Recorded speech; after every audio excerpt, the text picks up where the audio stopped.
नमस्ते दोस्तों, मैं आज एक आजमगढ़ हत्याकांड पे गाना गाने जा रही हूँ। यदि आप लोग अच्छा लगे तो मेरे चैनल को लाइक करना, सब्सक्राइब करना, शेयर करना तथा कमेंट में लिखना कैसा लगा।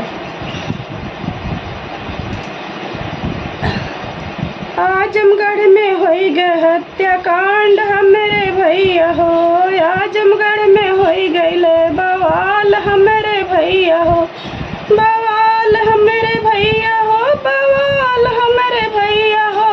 आजमगढ़ में होई गए हत्याकांड हमरे भैया हो, आजमगढ़ में होई गए हत्याकांड हमरे भैया हो। चिल्ड्रेन बालिका स्कूल हमरे भैया हो, चिल्ड्रेन बालिका स्कूल हमरे भैया हो। आजमगढ़ में होई गए हत्याकांड हमरे भैया, आजमगढ़ में होई गए हत्याकांड हमरे भैया हो। पढ़त रही श्रेया हमरे भैया हो, 11 में पढ़त रही श्रेया हमरे भैया हो। ऊपरा से कूदी जनवा देहली हमरे भैया हो, ऊपरा से कूदी जनवा देहली हमरे भैया हो। आजमगढ़ में होई गईले बवाल हमरे भैया हो, आजमगढ़ में होई गए हत्याकांड हमरे भैया हो।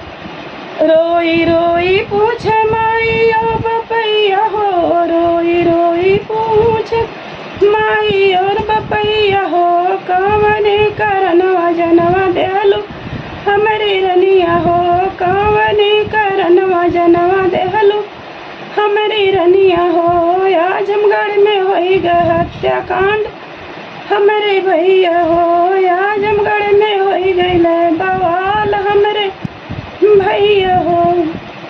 मैडम से पूछे चपरासियों से पूछे, मैडम से पूछे चपरासियों से पूछे, इधर उधर भागी सबसे पूछे हमरे भैया, इधर उधर भागी सबसे पूछे हमरे भैया।